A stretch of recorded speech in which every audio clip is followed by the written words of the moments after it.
आज की वीडियो का टॉपिक है communication skills. I believe communication skills एक आर्ट है और ऐसा आर्ट है कि जिसको हम डेवलप कर सकते हैं। ऐसा नहीं है कि सब कुछ बॉर्न परफेक्ट होता है, कोई बॉर्न परफेक्ट नहीं होता। सब कुछ मेहनत किसी ने कहीं ना कहीं कभी ना कभी कोई मेहनत की होती है जिससे वो उस चीज़ में बेटर हो पाता है किसी और से।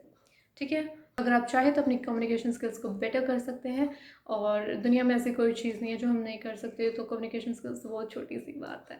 ठीक है, तो सबसे पहले हमें क्या ध्यान में रखना है, हमें ध्यान में ये रखना है कम्युनिकेशन का पर्पस क्या होता है। कम्युनिकेशन का पर्पस है कि आप जो कहना चाह रहे हैं वो सामने वाले तक डिलीवर हो जाए, उसी सेंस में जिस सेंस में आप कहना चाह रहे हैं। समटाइम्स व्हाट हैपेंस इज हम सोच कुछ हो रहे हैं, हम कह कुछ हो रहे हैं और वो सामने वाला कुछ और ही समझ रहा है। सो वो एक मिस कम्युनिकेशन का कैटेगरी है। ठीक है, तो बेसिकली कम्युनिकेशन स्किल्स हमें इम्प्रूव करनी पड़ती हैं एंड इम्प्रूव कैसे होती है? इम्प्रूव होती हैं प्रैक्टिस के साथ, टाइम के साथ, और जो भी चीज़ आप कोई ज़्यादा करोगे तो इट्स वेरी नेचुरल कि आप उस चीज़ में बेटर होती जाओगे। ठीक है, तो first point is body language. देखिए, कम्युनिकेशन करने का ज़रिया सिर्फ हमारा एक स्पीच ही नहीं होता है। हम बहुत सारी चीज़ों से कम्युनिकेट कर रहे होते हैं। कभी कभी हम इशारों से भी करते हैं, कभी कभी हम आँखों से भी करते हैं। कम्युनिकेट करने के बहुत सारे तरीके होते हैं और इसमें बहुत इम्पोर्टेंट रोल जो एक चीज़ प्ले करती है वो है बॉडी लैंग्वेज। हमारा बॉडी लैंग्वेज भी सामने वाले इंसान को हमारे बारे में बहुत कुछ कम्युनिकेट कर देता है। कुछ लोग आप देखोगे बहुत डल से, बहुत स्लाउची से, inspire of being in their 20s, एकदम ऐसे शोल्डर्स होने चाहिए, ब्रॉड शोल्डर्स ना। आपको अपना बॉडी लैंग्वेज ऐसा रखना है कि आप कॉन्फिडेंट अपीयर हो, आप डल ना लगे, आप स्लाउची ना हो और थोड़े ओपन हो, थोड़े ऐसे क्लोज्ड ऑफ ना हो। तो सामने वाला को लगे कि आप आप आपसे कम्युनिकेशन की जा सकती है, आपसे कॉन्वर्जेशन की जा सकती है। तो आपको एक अच्छी बॉडी लैंग्वेज मेंटेन करनी बहुत ज़रूरी है और आप अपनी बॉडी लैंग्वेज से भी काफ़ी कुछ कम्युनिकेट करते हो। ठीक है, clarity of thought. Clarity of thought बहुत ही ज़्यादा इम्पॉर्टेंट है। क्लैरिटी ऑफ थॉट, कई बार ऐसा होता है कि हमारे दिमाग में इतनी सारी चीज़ें चल रही होती है एक साथ कि हम जो कहना चाहते हैं हम वो कह ही नहीं पाते, क्योंकि हमें समझ नहीं आ रहा हम कौन से वर्ड्स चूज़ करें और क्या कहें, क्योंकि हमें ही वो बात समझ नहीं आ रही होती। उन थॉट्स को क्लियर रखना माइंड में बहुत ज़रूरी है ताकि हम उनको अच्छे से कम्युनिकेट कर पाएँ कि ये चीज़ मुझे चाहिए। ठीक है, क्लैरिटी ऑफ थॉट्स हम कैसे अचीव कर सकते हैं? एक तरीका जो मुझे सही लगता है वो है थ्रू राइटिंग। बिकॉज क्या होता है ना, कई दफ़ा हमारे दिमाग में चीज़ें चल रही होती है लेकिन हम उनको आइडेंटिफाई नहीं कर पाते कि ये चीज़ इसके बारे में है, ये चीज़ इसके बारे में, बस वो चल रही होती है और हम इतने कंफ्यूज रहते हैं कि हमें पता ही नहीं चल रहा कि हमारे दिमाग में चल क्या रहा है। तो उसके लिए हम क्या कर सकते हैं, हम उन थॉट्स को लिख सकते हैं। तो जब हम लिखेंगे तो हमें पता चल जाएगा कि हाँ, हमारे दिमाग में ये बातें चल रही है, तो हम उनको ऑल्टर कर सकते हैं कि हाँ, मुझे ये काम करना है, ये काम करना है, ये काम करना है। लेकिन जब तक वो यहाँ रहेंगे हम उनको नहीं आइडेंटिफाई कर पाएंगे और ना ही हम उनसे कुछ काम ले पाएंगे। वो बस एक और ज़्यादा क्योटिक होता जाएगा। ठीक है, so clarity of thought is very very important. हमें पता होना चाहिए कि हम सामने वाले को क्या कम्युनिकेट करना चाहते हैं। ठीक है, so yes, I think English बहुत ज़रूरी है आजकल। आप कितना भी कह लो इंग्लिश ज़रूरी नहीं है, आपको एक्सप्रेस करना आना चाहिए, लेकिन हम सबको पता है, रियलिटी ये है कि हम सबको इंग्लिश आनी चाहिए।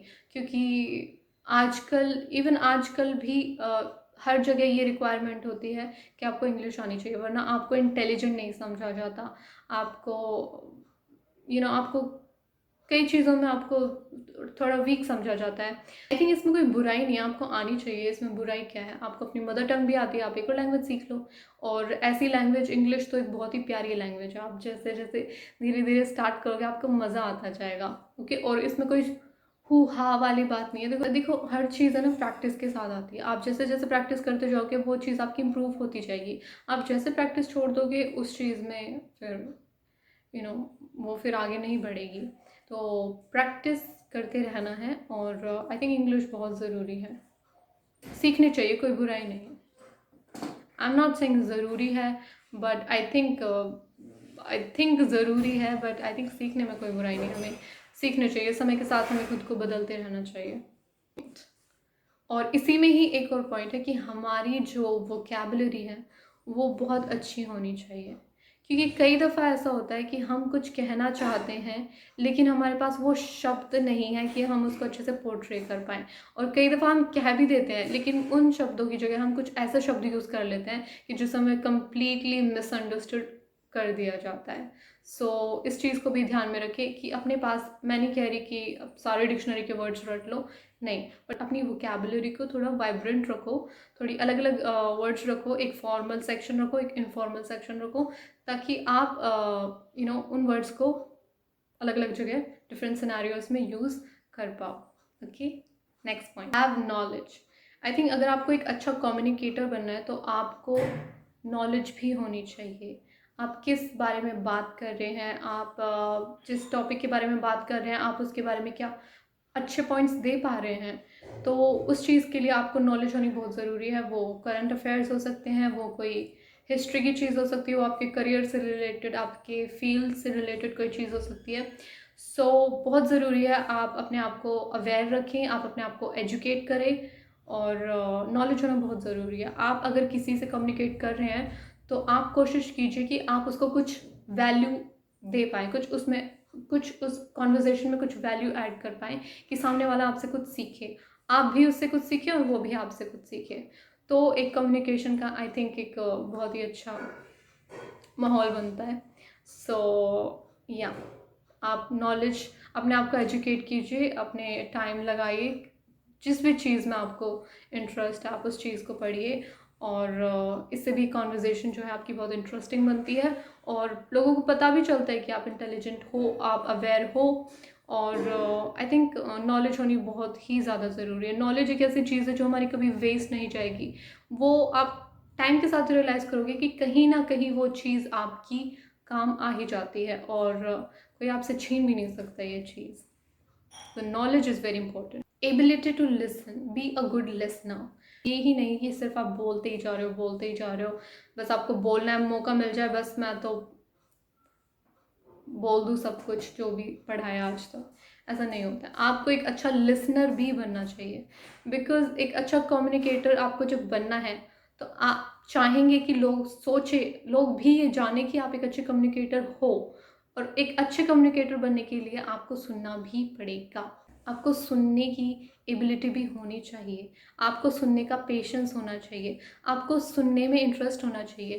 बिकॉज जब हम बोलते हैं तो हम सिर्फ वही बोलते हैं जो हमें पता है, लेकिन जब हम सुनते हैं तो हम कई ऐसी चीज़ें सीख सकते हैं जो हमें शायद ना पता हो, या कोई एक ऐसी छोटी सी चीज़ हो जो हमारा पूरा पर्सपेक्टिव बदल दे, कोई एक छोटी सी चीज़ हमारा पूरा नज़रिया बदल सकती है जो कि हमारे अच्छे के लिए हो। ओके, तो एक गुड लिसनर होना भी बहुत ज़रूरी है, और इससे सामने वाले को पता चलता है कि आप में कितनी पेशेंस है। और आपने देखा होगा बहुत से जो वाइज लोग होते हैं, इंटेलिजेंट लोग होते हैं, बहुत क्वाइट होते हैं, वो सुनते हैं, वो ऑब्जर्व करते हैं। तो आपको एक अच्छा कम्युनिकेटर बनने के लिए you have to be a good listener. Okay, you should also know what not to say. Okay, कई दफ़ा क्या होता है कि हम बहुत सारी चीज़ें इग्नोर कर देते हैं या उनको लाइटली लेते हैं, लेकिन कई सिचुएशंस ऐसी होती हैं जहां हम ऐसी चीज़ें कह देते हैं जो हमें नहीं कहनी चाहिए। तो आपको वो भी पता होना चाहिए, अगर आपको अपनी कम्युनिकेशन स्किल्स इन्हांस करनी है, आपको अपनी पर्सनालिटी डेवलप करनी है, आप चाहते हैं लोग आपको देखें, एक एक आपका एक ऑरा देखें अच्छा, तो आप वो चीज़ें ना कहें जो लोगों को हर्ट कर सकती हैं, वो चीज़ें जो आपको एक अच्छा पर्सन नहीं दिखाती हैं, वो चीज़ अवॉइड करनी है। You should also know what not to say. Okay, the next point है वॉइस। अब आप कहेंगे हम वॉइस अपनी कैसे बदल लें। आप बदल सकते हैं वैसे तो, बट आपको थोड़ा सा सॉफ्ट रहना है, आपको ज़्यादा चिल्ला के बात नहीं करनी है। एक अच्छी कम्युनिकेशन स्किल का पार्ट नहीं है वो। तो आपको सॉफ्ट रहना है, आपको अच्छे से, संयम से, पेशेंस से बात सुननी है, बात करनी है, अपने आप को प्रेजेंट करना है, अपना ओपिनियन प्रेजेंट करना है। So have a nice soft well balanced voice. True. देखिए, आप अपने वॉइस का टेक्सचर नहीं बदल सकते 1 दिन में, 2 दिन में, 4 दिन में, लेकिन आप अपनी वॉइस की वॉल्यूम और थोड़ा कुछ तो डिफरेंस कर सकते हैं उसमें, कुछ तो मॉडिफिकेशन कर सकते हैं उसमें। या तो आप उसको थोड़ा इस पिच में बोलें, इस पिच में ना बोलें, और इस पिच में भी ना बोलें, इस पिच में तो कोई सुनेगा ही नहीं, खैर। देखिए, हर चीज़ में प्रैक्टिस लगती है, आपको मेहनत करनी पड़ती है, आपको टाइम देना पड़ता है। बजाय कि आप इनको रील्स को दो, मीम्स को दो, जिनका कोई यूज़ नहीं, 5 मिनट बाद आप भूल जाओगे। इन चीज़ों में टाइम इन्वेस्ट करो जो कुछ आप में वैल्यू ऐड करती हैं, क्योंकि यही जो चीज़ें हैं वो आपको एक बेहतर इंसान बनाएंगी। उन रील से, मीम से आप में कोई वैल्यू ऐड नहीं होगी, उल्टा आपका नुकसान ही है उसमें। मैं खुद भी देखती हूँ, बट ये चेंजेस मैंने अपने अंदर अब लाना स्टार्ट कर दिया है। मैंने अपना वहाँ टाइम बहुत ही मिनिमाइज़ कर दिया है, और नई नई चीज़ों को सीखने में, करने में अपना टाइम थोड़ा ज़्यादा स्टार्ट कर दिया। और सच में इससे एक बहुत अच्छी फीलिंग भी आती है ना, आपको फीलिंग आती है आप कुछ अच्छा कर रहे हो अपने लिए, आप अपने लिए कुछ अच्छा कर रहे हो। अगर आप सीख भी रहे हो, पढ़ भी रहे हो, तो वो चीज़ आप में वैल्यू ऐड कर रही है, तो वो आप अपना भला कर रहे हो उस चीज़ में, ठीक है। तो ये चीज़ आपको करनी है, ये एक स्किल है जिसको हम डेवलप कर सकते हैं। थोड़ी प्रैक्टिस चाहिए, थोड़ा पेशेंस चाहिए, और थोड़ा करिए आराम से, क्या दिक्कत है। I will be finishing off this video now with this point. Be humble, be grounded. It is very important. अगर आपने 10 वर्ड्स भी हाई फाई सीख लिए हैं वोकैबुलरी के, आपको दूसरे को नीचा नहीं दिखाना है। Do not belittle anyone. अगर आप एक ग्रेट कम्युनिकेटर बनना चाहते हो, तो आप लोगों को इम्पोर्टेंट फील कराइए, आप उनको जताइए कि उनका जो ओपिनियन है वो मैटर करता है, इवन अगर आप उससे अग्री नहीं करते। आपकी क्वालिटी होनी चाहिए कि आप लोगों को छोटा ना महसूस कराएं, हम्बल रहें और विनम्र रहें, ओके। और जितना आप हम्बल रहेंगे उतना अच्छा रहेगा। और या कभी भी एरोगेंस नहीं आनी चाहिए, अगर आप इम्प्रूव कर रहे हो तब भी, और आपने कर लिया है तब भी, एरोगेंस कभी नहीं आना चाहिए, ओके। हम्बल रह के सीखिए, पढ़िए, बहुत मज़ा आएगा। जितना आप हम्बल रहेंगे उतना लोग आपसे बात करना चाहेंगे, उतना लोग आपको सुनना चाहेंगे, उतना लोग आपसे कनेक्ट कर पाएंगे। सो आपको बहुत ज़रूरी है आप थोड़े हम्बल रहें, ग्राउंडेड रहें, और स्माइल रखें अपने फेस पे, और एक अच्छा पॉजिटिव ऑरा हो आपका। उसके लिए आप मेडिटेशन कर सकते हैं, और भी कई चीज़ें हैं, भगवान का नाम ले सकते हैं, और इन चीज़ों का बहुत फ़र्क पड़ता है। ऑल्दो ये बहुत छोटी छोटी चीज़ें हैं, बट बहुत हेल्प होती हैं इन चीज़ों से। और मेरी लास्ट में एडवाइस यही है कि प्रैक्टिस कीजिए।